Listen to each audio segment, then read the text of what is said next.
Mac traced a finger across the dusty piano keys, feeling the grit and age beneath his touch. Each key, once polished and bright, now wore a thick coat of neglect, the ivory dulled by years of silence.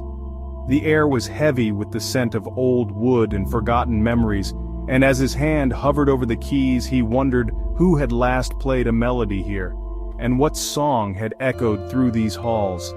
A discordant note echoed through the cavernous hall, bouncing off the cracked walls and faded wallpaper. The sound seemed to linger, as if reluctant to leave the space it once called home. Mac closed his eyes and imagined the grand parties that must have filled this mansion long ago, rooms alive with music, laughter, and the swirl of elegant gowns. The chandelier above, now draped in cobwebs, would have sparkled with 1,000 lights, casting rainbows across the marble floor. He could almost hear the distant echoes of conversation, the clinking of glasses, and the soft shuffle of dancing feet. Now, only cobwebs and shadows danced in the corners, weaving silent patterns in the fading light. The once vibrant rooms were now haunted by emptiness, every surface coated in dust, every window streaked with the passage of time. The old mansion at Hollow Creek had become his refuge, a place to escape the relentless noise and chaos of the outside world. Here, he could lose himself in the quiet, surrounded by the ghosts of a forgotten era. He hadn't expected to find such profound silence.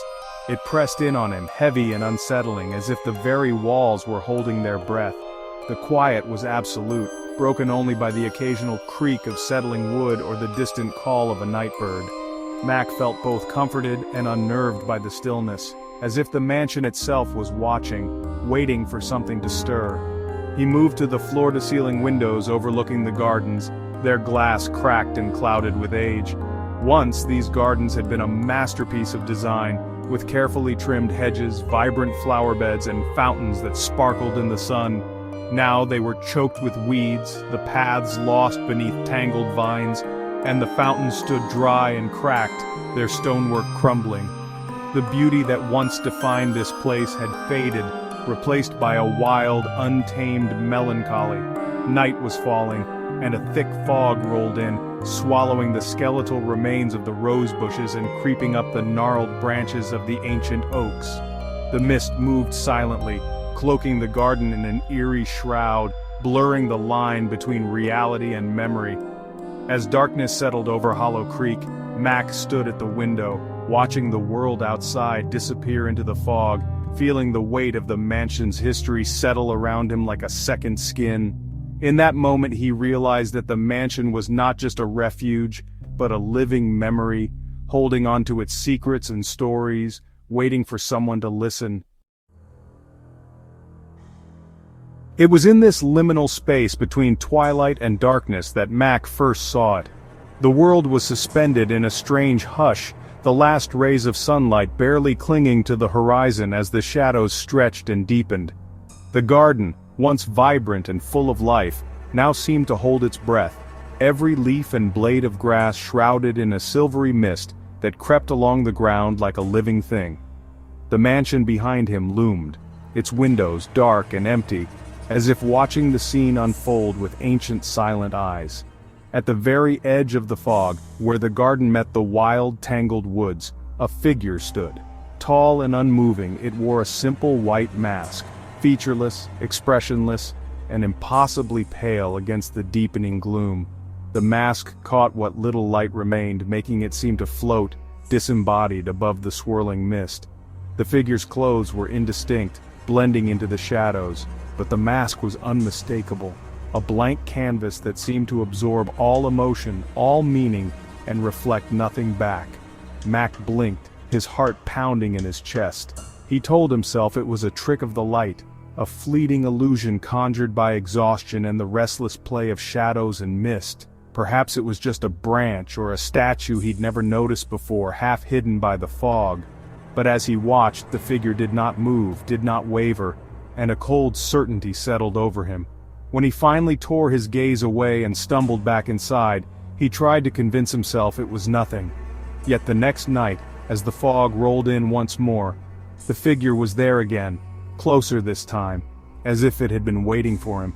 The mask seemed to stare back at him, its blankness somehow accusatory, as if silently demanding answers to questions Mac could not begin to understand. There was no mouth, no eyes, and yet he felt its gaze, cold, unwavering, and impossibly deep. The air grew heavy, thick with the scent of damp earth and something older, something that didn't belong. Mac's breath caught in his throat as he realized he could not look away, drawn to the mask's emptiness like a moth to a flame. He couldn't shake the feeling that he was not alone, that the garden itself was holding its breath, waiting for something to happen. Every creak of the old mansion, every whisper of wind against the glass, made him flinch. He felt exposed, as if the figure, and whatever lay behind that mask, could see straight through the walls, straight into his thoughts. A shiver ran down his spine, cold and electric, and he stepped back from the window, heart racing. Outside, the fog seemed to press closer, swirling and thickening, drawn by some unseen force that pulsed in the darkness. It crept up the walls, pressed against the glass, and for a moment, Mac thought he saw the outline of the mask just beyond the window pane. He retreated further into the house, his unease growing into something colder, sharper, a fear that settled deep in his bones. The night felt endless, and as the fog wrapped the mansion in its silent embrace, Mac knew that whatever haunted the garden was not finished with him yet. The figure in the garden became a nightly ritual. Every night, as the clock crept past midnight and the world outside fell silent, the same shadow would appear, motionless among the tangled weeds and wild roses. It never moved, never beckoned, but its presence was undeniable, a silent watcher in the gloom, as if it belonged to the garden as much as the ancient trees and the creeping ivy. Each evening Mac found himself drawn to the window, a moth to a flickering flame. No matter how much he tried to resist, curiosity and dread pulled him from his bed, guiding his footsteps to the cold glass. He would stand there, breath fogging the pane, searching for any sign of movement, any clue to the figure's identity. The moonlight cast long, shifting shadows, making the garden seem alive, as if the darkness itself was breathing. He set up cameras, hoping to catch a glimpse of the figure when it wasn't shrouded in darkness. But the recordings only showed the empty garden, the fog swirling like smoke, obscuring everything. Night after night, he would review the footage, frame by frame, searching for a hint, a flicker, a shadow, a shape. But the garden remained empty, the mist erasing all evidence, as if the figure existed only for him, only in those haunted hours. Sleep became a distant memory.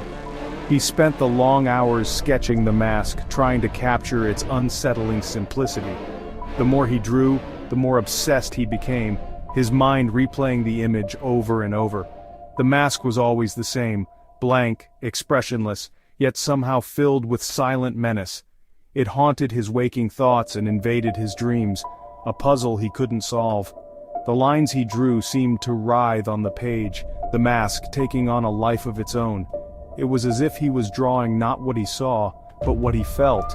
Each stroke of the pencil deepened his unease, the mask's features shifting subtly, never quite the same. Sometimes he thought he saw eyes staring back at him from the paper, cold and unblinking, as if the mask itself was watching him in return. A presence lurking just beyond his perception. The house seemed to creak and sigh with secrets, every shadow a possible hiding place. Mac felt the weight of unseen eyes, the chill of something waiting in the darkness. Each night, the boundary between reality and nightmare grew thinner, and he wondered if the figure in the garden was truly outside, or if it had already found its way inside. The nightmare started subtly, fleeting glimpses of the mask in the reflection of the window, in the ripples of his coffee. Then, one night, he woke with a gasp. The room was dark, but he could feel the weight of someone's gaze upon him. He turned on the bedside lamp, his heart pounding in his chest. There in the mirror across the room was the mask, floating in the darkness, disembodied and watching. He blinked and it was gone. But the feeling of dread lingered, seeping into the marrow of his bones. The line between reality and nightmare was blurring. He couldn't ignore it any longer. He had to know what was behind the mask. The next night, armed with nothing but a flashlight and a growing sense of desperation, he stepped out into the fog. The air was thick with the scent of damp earth and decaying leaves. The silence was oppressive, broken only by the sound of his own ragged breathing. He walked towards the spot where the figure always stood, each step heavier than the last. As he got closer, the fog seemed to part, revealing the figure in the white mask. It was closer than ever before, almost within arm's reach, but still, it did not move. It simply stood there, waiting. The silence was deafening. Mac held his breath, his hand trembling as he reached out towards the mask. He could hear a faint humming in his ears, growing louder as his fingers brushed against the smooth, cold surface. Whispers seemed to emanate from the mask itself, whispers that sent chills down his spine. He couldn't understand the words, but their meaning was clear. Fear. His heart pounded in his chest as he gripped the edges of the mask. For a moment he hesitated, a primal fear gripping him, but the need to know, to understand, was stronger. With a deep breath he pulled the mask away. The mask fell to the ground with a soft thud, but there was nothing behind it. No face, no figure, just emptiness. The whispers ceased. The humming in his ears faded. He was left with a chilling emptiness that was worse than any monster he could have imagined. The fog seemed to press in closer, suffocating him with its silence. He stumbled back, his eyes searching the swirling mist for any sign of the figure, but there was nothing. Had it ever really been there at all? Or was it just a figment of his imagination, a manifestation of his own isolation and fear? He didn't know how long he stood there, staring at the empty space where the figure had been. Time seemed to lose all meaning in the face of that terrifying nothingness. Eventually he turned and walked back towards the house, his legs feeling heavy and unsteady. The fog clung to him like a shroud, whispering secrets he couldn't comprehend. As he reached the porch steps, he glanced back at the garden. The fog was beginning to dissipate, revealing the skeletal trees and the broken statues, and something else. Standing at the edge of the porch, just beyond the pool of light spilling from the open doorway, was another figure. It too wore a white mask, featureless and cold. But this one was closer, much closer. And for the first time Mac realized the truth. The masks weren't hiding something, they were holding something back. Something ancient and hungry, something that was watching him.